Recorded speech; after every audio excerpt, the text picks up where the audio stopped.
புடலங்காய் துவரை எப்படி செய்கிறதுன்னு நம்ம இன்றைக்கி பார்க்கலாம். எண்ணெய் ஊற்றிக்கோங்க. எண்ணெய் சூடானதும் கடுகு போட்டுக்கோங்க.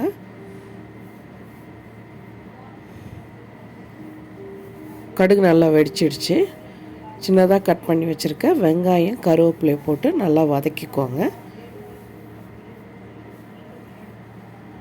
50% வதங்கினதுக்கப்புறமா சின்னதாக கட் பண்ணி வச்சுருக்கிற புடலங்காவை இதில் சேர்த்து நல்லா வதக்கிக்கோங்க.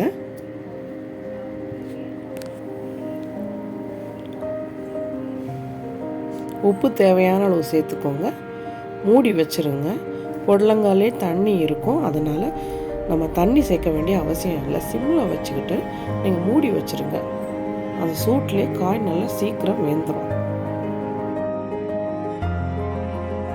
காய் நல்லா வெந்துடுச்சு.